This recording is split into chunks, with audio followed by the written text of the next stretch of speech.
Ortho Ayurvedic oil and capsule. अब दर्द भी घुटने टेकेगा। संयुक्त राष्ट्र सुरक्षा परिषद में भारत ने पाकिस्तान को लगाई फटकार। कहा पाकिस्तान है नफरत की फैक्ट्री, दुनिया को गुमराह करने की कोशिश नाकाम होगी। अफगानिस्तान में हवाई हमलों पर भी उठाए सवाल। टीएमसी में विधायकों के बाद सांसदों में भी बड़ी टूट। बागियों ने मान्यता के लिए स्पीकर ओम बिरला को सौंपे पत्र, एनडीए का करेंगे समर्थन। हेमंत सोरेन को राज्यसभा चुनाव से ठीक पहले बड़ा झटका। मनी लॉन्ड्रिंग मामले में जमानत याचिका खारिज।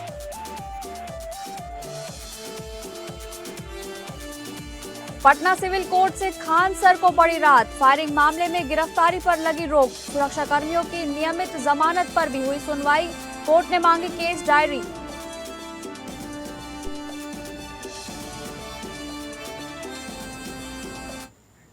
नमस्कार, आप सभी का बहुत बहुत स्वागत है इस बुलेटिन में। मैं हूं आपके साथ शालिनी राणा। शुरुआत करेंगे बुलेटिन की बड़ी खबर से। पाकिस्तान अपनी आंतरिक चुनौतियों और नाकामियों से ध्यान भटकाने के लिए भारत विरोधी नैरेटिव गढ़ रहा है। संयुक्त राष्ट्र सुरक्षा परिषद में भारत ने कुछ ऐसा ही आरोप लगाते हुए फितना अल हिंदुस्तान को सरकारी स्तर पर फैलाया जा रहा दुष्प्रचार बताया और पाकिस्तान को जमकर घेरा। संयुक्त राष्ट्र सुरक्षा परिषद में भारत ने एक बार फिर पाकिस्तान को कड़े शब्दों में घेरा है।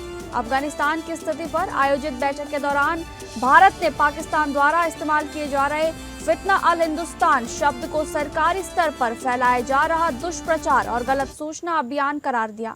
संयुक्त राष्ट्र में भारत के स्थायी प्रतिनिधि पर्वतानेनी हरीश ने पाकिस्तान पर निशाना साधते हुए कहा कि अपने ही देश के भीतर सक्रिय समूहों को फितना अल हिंदुस्तान बताना तथ्यों से परे एक ऐसा नैरेटिव है जिसे धार्मिक शब्दावली का सहारा देकर पेश किया जा रहा है। In cross-border terrorism, we call on the international community to work together towards this noble goal. Madam President, we lend our voice again in re-emphasizing the importance of incentivizing positive actions. The political reality of Afghanistan has changed in the last 5 years. And the current UN sanctions regime must take that into account.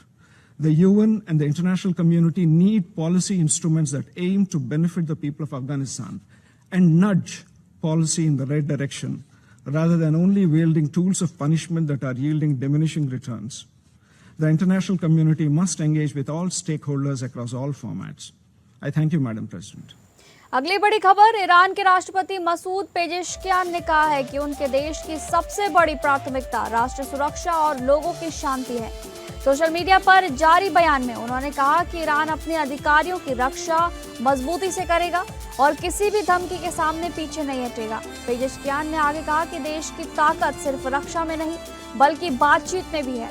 उनके मुताबिक Iran ने न तो अपनी रक्षा की तैयारी छोड़ी है और न ही बातचीत का रास्ता बंद किया है। इससे पहले ईरान ने चेतावनी देते हुए कहा कि अगर इजराइल अपनी कार्रवाई जारी रखता है या दक्षिणी लेबनान में फिर हमले करता है तो उसे पहले से कहीं ज्यादा सख्त जवाब दिया जाएगा। अप्रैल में हुए सीज फायर के बाद ईरान ने इजराइल पर 30 बैलिस्टिक मिसाइलें दागी। जवाब में इजराइल ने ईरान के सैन्य ठिकानों, एयर डिफेंस सिस्टम और पेट्रोकेमिकल प्लांट पर हमले किए। बढ़ते सैन्य तनाव के बीच भारतीय दूतावास ने एडवाइजरी जारी कर भारतीयों से ईरान की यात्रा टालने और वहां मौजूद लोगों से जल्द देश छोड़ने को कहा है। ईरान और इजराइल के बीच संघर्ष दोबारा बढ़ने की आशंका के बीच मंगलवार को कच्चे तेल की कीमतों में बढ़त दर्ज की गई है। निवेशकों को डर है कि पश्चिम एशिया में तनाव बढ़ा तो तेल सप्लाई प्रभावित हो सकता है। אזרחי ישראל היקרים, לפני שנה יצאנו למתקפת מנע היסטורית נגד הכוונה של איראן להשמיד אותנו בפצצות אטום. את האיום המיידי הזה סיכלנו, וגם חיסלנו את הרודן חמינאי. אם לא היינו פועלים בזמן ובעוצמה, לא היינו פה היום. ואני מתחייב, ושוב מתחייב, לאיראן לא יהיה נשק גרעיני. באותה נחישות פעלנו גם מול חיזבאללה. חיזבאללה תכנן לפלוש לגליל עם אלפי מחבלים, ובמקביל הוא תכנן להחריב את ערי ישראל עם 150,000 רקטות וטילים. अगली बड़ी खबर, विधायकों के बाद अब तृणमूल कांग्रेस के सांसदों ने भी ममता का साथ छोड़ दिया है। न्यूज एजेंसी पीटीआई के मुताबिक लोकसभा के 28 सांसदों में से 20 ने एनडीए सरकार को समर्थन देने का फैसला किया है। सांसद और टीएमसी की पूर्व नेता काकोली घोष दस्तीदार ने भी ये दावा किया है। उन्होंने कहा कि सांसदों के साइन वाला पत्र लोकसभा स्पीकर ओम बिरला को भेज दिया है। इसमें अलग संसदीय ब्लॉक के रूप में अलग बैठने की व्यवस्था की मांग भी की गई है।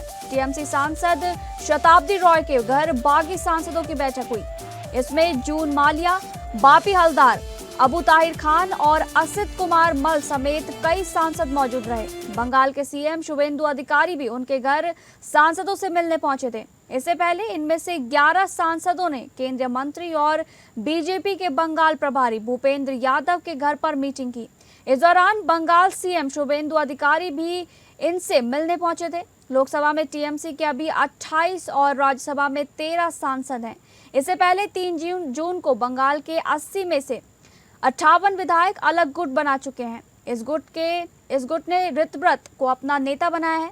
टीएमसी के वरिष्ठ नेता सुखेंदु शेखर ने राज्यसभा सांसद पद से इस्तीफा दे दिया और पार्टी भी छोड़ दी है। त्यागपत्र में उन्होंने ममता के 15 साल के अराजक शासन को पार्टी की हार का नतीजा बताया और भाजपा की तारीफ की थी। राज्यसभा के चेयरमैन सीपी राधाकृष्णन ने सुखेंदु शेखर का इस्तीफा मंजूर कर लिया है। काकोली घोष ने कहा कि मैं 1986 से ममता बनर्जी के साथ हूं। 2005 में मुझे पार्षद तक का चुनाव लड़वाया गया। मैं तो लड़ते लड़ते यहाँ आई हूँ। मेरा सर कटेगा लेकिन झुकेगा नहीं। मैंने बहुत सह लिया। उन्होंने कहा कि सांसदों ने एनडीए के साथ जाने का फैसला किया है। उनका मानना है कि यही जनता के जनादेश के अनुरूप है।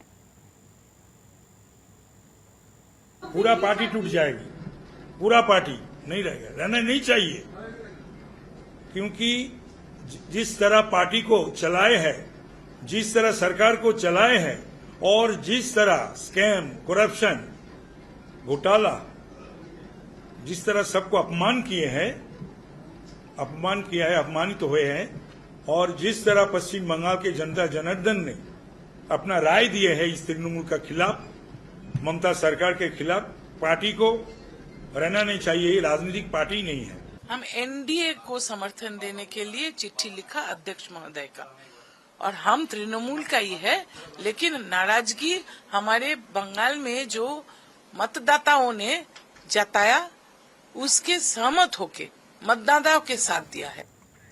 अगली बड़ी खबर का रुख करेंगे, जहां पटना सिविल कोर्ट से खान सर को बड़ी राहत दी गई है। खान सर पर हत्या के प्रयास और हथियारों के अवैध इस्तेमाल जैसे गंभीर धाराओं में मामला दर्ज किया गया है। फायरिंग मामले में खान ग्लोबल स्टडीज के निदेशक और मशहूर शिक्षक खान सर को पटना सिविल कोर्ट से बड़ी राहत मिल गई है। अदालत ने खान सर की अग्रिम जमानत याचिका पर सुनवाई करते हुए उनकी गिरफ्तारी पर रोक लगा दी है। इससे पहले खान सर की ओर से पटना के प्रधान जिला एवं स्तर न्यायाधीश रुपेश देव की अदालत में अग्रिम जमानत याचिका दाखिल की गई थी। उनके अधिवक्ता अरविंद कुमार मऊआर ने कोर्ट में ये अर्जी लगाई थी। गौरतलब है कि खान सर पर हत्या के प्रयास और हथियारों के अवैध इस्तेमाल जैसी गंभीर धाराओं में मामला दर्ज है। इसी मामले में जेल में बंद खान सर के 2 सुरक्षा कर्मी दीपक कुमार और तालेबर सिंह को की नियमित जमानत याचिका पर भी सुनवाई हुई।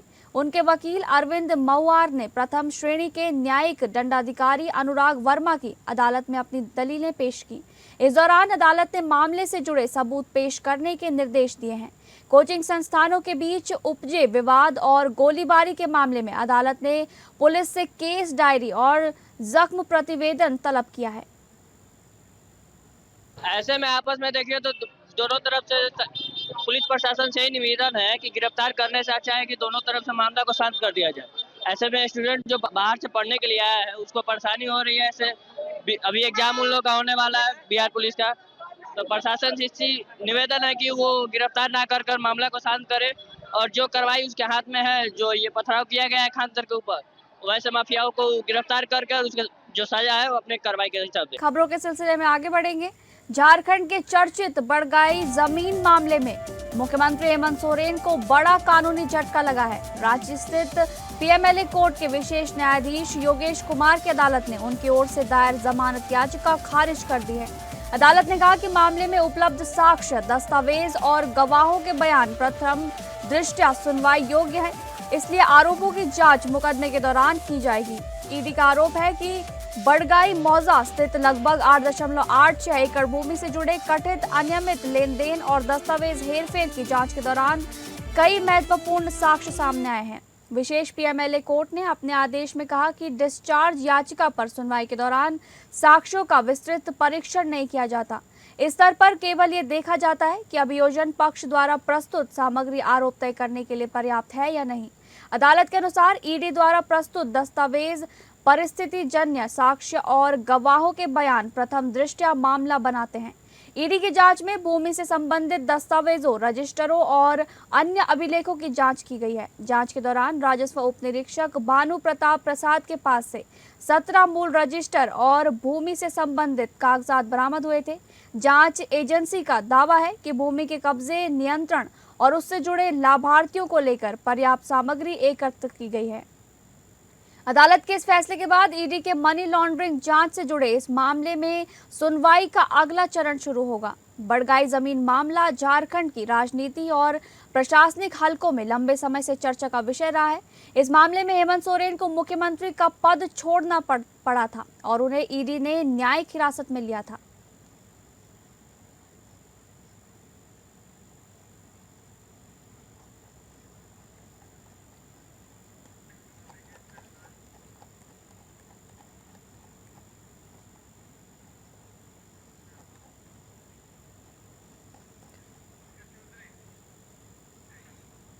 अगली खबर का रुख करेंगे, जहां पर संगठनात्मक समीकरण अल्पसंख्यक फॉर्मूले पर बैठा रही है, समुदाय पर फोकस करना शुरू कर दिया है। ऐसे में बीजेपी प्रदेश कांग्रेस पंकज चौधरी के यूपी दौरे को काफी अहम माना जा रहा है। भारतीय जनता पार्टी उत्तर प्रदेश के अध्यक्ष पंकज चौधरी का फोकस मिशन 2027 पर है।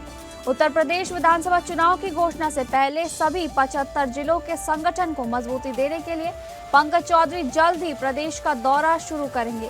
प्रदेश का दौरा शुरू करने से पहले पंकज चौधरी केंद्रीय मंत्रिमंडल से इस्तीफा देंगे।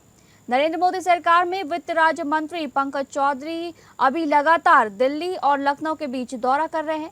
भारत सरकार के वित्त मंत्रालय का काम संभालने के साथ उत्तर प्रदेश भाजपा के मुखिया पद पर काबिज पंकज चौधरी अपनी टीम यानी भाजपा उत्तर प्रदेश संगठन की घोषणा का इंतजार कर रहे हैं।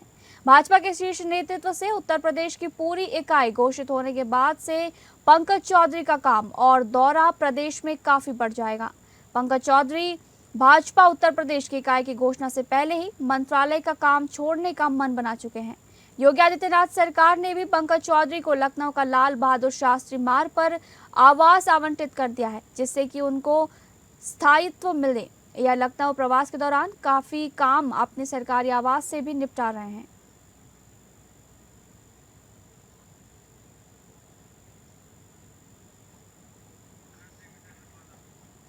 इसी खबर पर ज्यादा जानकारी के साथ हमारे विशेष संवाददाता आनंद सिंह हमारे साथ जुड़ गए हैं। आनंद, बताइए क्या कुछ जानकारी है? बिल्कुल, देखिए, भारतीय जनता पार्टी के प्रदेश अध्यक्ष हैं पंकज चौधरी, केंद्र सरकार में फिलहाल राज्य मंत्री भी हैं, क्योंकि अब उनके पास जिम्मेदारी है भारतीय जनता पार्टी की उत्तर प्रदेश में, और 2027 का विधानसभा चुनाव अब काफी कम वक्त बचा है। कोशिश यही है कि लगातार तीसरी बार भगवा लहर आए प्रदेश में, भारतीय जनता पार्टी की सरकार बने, और यही वजह है कि अब हर एक जिले यानी 75 जिले हैं, सभी जिलों का दौरा पंकज चौधरी करेंगे। जो सांसद, विधायक हैं, मंत्रीगण हैं, जो तमाम नेता हैं, कार्यकर्ता हैं, उनसे वो मुलाकात करेंगे, फीडबैक लेंगे कि एक तरह से आप कह सकते हैं कि जो टिकट का बंटवारा है उसको लेकर भी इसमें चर्चा जरूर होगी। उसमें पंकज चौधरी देखेंगे कि कौन कितनी मजबूती से कहां पर संगठन के लिए काम कर रहा है, किस तरह से लोग, जो तमाम नेता हैं, जो दावेदार हैं, वो किस तरह से काम कर रहे हैं, उनकी पैठ कैसी है, जनता के बीच उनकी लहर कैसी है, ये भी देखा जाएगा। और साथ ही साथ जो सरकार की जन कल्याणकारी योजनाएं हैं वो कहां तक धरातल पर पहुंची हैं और कितनी सक्रिय रूप से जो पार्टी के नेता और कार्यकर्ता हैं लोगों को इन सब चीजों को बता रहे हैं, तमाम चीजों का वो फीडबैक लेंगे, तमाम नेताओं पदाधिकारियों से मिलेंगे। और ये कहा जा रहा है कि जो पीडीए का फार्मूला है समाजवादी पार्टी का, पिछड़ा दलित अल्पसंख्यक, जिसके दम पर समाजवादी पार्टी का जो प्रदर्शन था 2024 के लोकसभा चुनाव में काफी बेहतर रहा था, भारतीय जनता पार्टी को उन्होंने पीछे छोड़ा था कई सालों के बाद। तो यही कोशिश होगी कि जो पीडीए का फार्मूला है उसके नैरेटिव को किस तरह से ध्वस्त किया जाए और जो सामाजिक ताना बाना भारतीय जनता पार्टी जो रणनीति लेकर चल रही है उसे किस तरह से प्रमुखता से लोगों के बीच लाया जाए, ये तमाम ऐसे मुद्दे होंगे जिसका फीडबैक कार्यकर्ताओं से, नेताओं से पंकज चौधरी लेंगे और साथ ही साथ जो जमीनी हकीकत है उसे भी वो परखेंगे। जी, बहुत बहुत धन्यवाद आनंद, तमाम जानकारी हमारे दर्शकों तक साझा करने के लिए।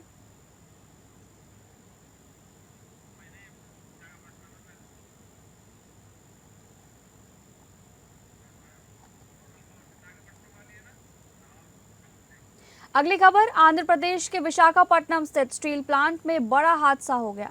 प्लांट में करीब 1600 डिग्री सेल्सियस तापमान वाला पिघला हुआ लोहा मजदूरों पर गिर गया। हादसे में 8 मजदूरों की मौत हो गई, जबकि कई अन्य घायल हो गए हैं। सभी घायलों को इलाज के लिए अस्पताल में भर्ती कराया गया है। जानकारी के मुताबिक प्लांट में क्रेन की मदद से एक बड़े बकेट में पिघला हुआ लोहा एक स्थान से दूसरे स्थान पर ले जाया जा रहा था। इसी दौरान बकेट का संतुलन बिगड़ गया और उसमें भारी मात्रा में भरा गर्म लोहा नीचे काम कर रहे कर्मचारियों पर गिर गया। हादसा राष्ट्रीय इस्पात निगम लिमिटेड के स्टील प्लांट में हुआ। हादसे के बाद प्लांट परिसर में अफरा तफरी मच गई। राहत और बचाव दल ने तत्काल मौके पर पहुंचकर घायलों को बाहर निकाला और अस्पताल में पहुंचाया। अधिकारियों ने कहा कि फिलहाल हादसे के कारणों की जांच की जा रही है। पता लगाया जा रहा है कि कहीं दुर्घटना की वजह तकनीकी खराबी या सुरक्षा मानकों में किसी तरह की चूक तो नहीं हुई। आंध्र प्रदेश के मुख्यमंत्री एन चंद्रबाबू नायडू ने हादसे पर दुख जताया है। उन्होंने अधिकारियों को घायलों को बेहतर इलाज दिलाने और रेस्क्यू ऑपरेशन तेज करने के निर्देश दिए। हादसे पर पीएम नरेंद्र मोदी ने गहरा दुख जताया है। उन्होंने सोशल मीडिया प्लेटफॉर्म एक्स के जरिए लिखा कि इस दुर्घटना में जान गंवाने वालों के परिवारों के प्रति उनकी संवेदनाएं हैं और घायलों के जल्द स्वस्थ होने की कामना की है। मोदी ने मृतक के परिजनों को 2 लाख रुपए और घायलों को 50,000 रुपए की आर्थिक सहायता देने की भी घोषणा की है। Give strength to their family members who have succumbed in this injury. My personal request to all our employees who are working here, don't be panicked. Sometimes this kind of unnaturally these things will happen sometimes. My personal request to all employees, be united, and whatever today's incident, panic in your mind, you please remove that panic. We are with you. Our main intention when we started this RNL again, the revival issue,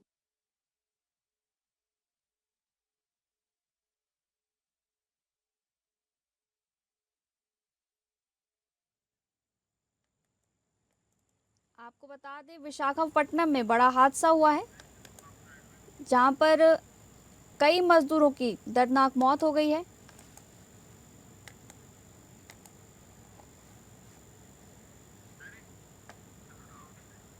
अगली खबर, महाराष्ट्र के मंत्री और राष्ट्रवादी Congress party नेता छगन भुजबल ने इस बात से इनकार किया है कि राज्यसभा उपचुनाव के लिए उम्मीदवार उन्हें नहीं बनाए जाने से वह नाराज हैं। उन्होंने हल्के फुल्के अंदाज में कहा कि मैं कबड्डी खिलाड़ी हूं, शतरंज खिलाड़ी नहीं। उन्होंने कहा कि भविष्य में उन्हें संसद में जाने का अवसर मिल सकता है। भुजबल को 18 जून को होने वाले राज्यसभा उपचुनाव के लिए संभावित दावेदार माना जा रहा था, लेकिन एनसीपी ने राजेंद्र जैन को उम्मीदवार बनाया है। ये उपचुनाव उप मुख्यमंत्री सुनेत्रा पवार के इस्तीफे के कारण रिक्त हुई सीट के लिए हो रहा है। पत्रकारों से बातचीत में भुजबल ने कहा कि उन्होंने राज्यसभा में जाने की इच्छा जताई थी और ये भी सुझाव दिया था कि अन्य राजनीतिक परिवारों पर लागू मानदंड उनके मामले में भी अपनाए जाएं। उन्होंने कहा कि मैं राज्यसभा जाना चाहता हूं, मैं लोकसभा भी जाना चाहता हूं। कई बार अवसर आए लेकिन मुझे मौका नहीं मिला। नाही, मी आज नाही 15-20 दिवसापासून वर्तमानपत्रात आणि मीडियात सुद्धा आलेला आहे। मला राज्यसभेवर जायचं आहे किंवा लोकसभेत जायचं आहे, पण 4-5 वेळेला आलेल्या ह्या संधी ज्या दुर्दैवाने काय हाती लागल्या नाही, तर मग यावेळेला जायचं का तर म्हटलं जाऊ। परंतु अनेक ठिकाणी मकरंद पाटील मंत्री आहेत, त्यांचे भाऊ तिथे खासदार आहेत, सुनेत्राताई आहेत, जयवर्ती आहेत, शिंदे खाली आहेत, त्यांचे पुत्र वरती राज्य सगळी अनेक ठिकाणी आहे. तटकऱ्यांचे तसं आहे. तर म्हटलं मलासुद्धा हा नियम लागू करून माझ्यासुद्धा मुलाला जे आहे मंत्रिपद द्या, मी राज्यसभेवर जातो. इसी खबर पर ज्यादा जानकारी के साथ हमारे संवाददाता सर्वजीत सोनी हमारे साथ जुड़ गए हैं। सर्वजीत, बताइए क्या कुछ जानकारी है? राज्यसभा ना भेजे जाने पर ऐसा सुनाई दे रहा है कि छगन भुजबल भड़क उठे हैं। जिस तरह से राज्यसभा का टिकट नहीं मिलने पर छगन भुजबल कल का उनका नाम जो पहले 15 दिनों से सामने आ रहा था, लेकिन कल नामांकन नहीं मिलने पर उनको कहने की नाराजगी बताई है। मीडिया से बात करते हुए कहा है कि मैं कबड्डी का खिलाड़ी हूँ, शतरंज का खिलाड़ी नहीं हूँ। तो कहने का एक नाराजगी जताई है। जिस तरह से उनको उम्मीद थी कि राज्यसभा उन्हें एनसीपी द्वारा भेजा जाएगा, लेकिन उनका नामांकन नहीं हुआ। लेकिन उन्होंने उम्मीद लगाया है कि आज नहीं तो भविष्य में कभी नाम जो है लोकसभा या राज्यसभा की सीट का जो है चुनाव मुझे पद मिल सकता है। और कहीं वहीं उन्होंने ये भी कहा कि मैं नाराज नहीं हूँ, लेकिन एक तरफ से नाराजगी भी व्यक्त की है। जिस तरह से एनसीपी लगातार उनका नाम चर्चा में आ रहा था, 15 से 20 दिनों से लगातार उनका जो नामांकन को लेकर उन्हें एनसीपी राज्यसभा भेजेगी, लेकिन आखिरी वक्त में उनको उनका टिकट कट गया, जिसकी वजह से नाराजगी बताई है। अब देखना है कि आगे वाले दिनों में कब उन्हें राज्यसभा का जो है सफर तय करने को मिलता है। वहीं उम्मीद है कि उन्हें एनसीपी की तरफ से फिर से एक मौका दिया जाएगा। जी, बहुत बहुत धन्यवाद सर्वजीत, तमाम जानकारी हमारे दर्शकों तक साझा करने के लिए।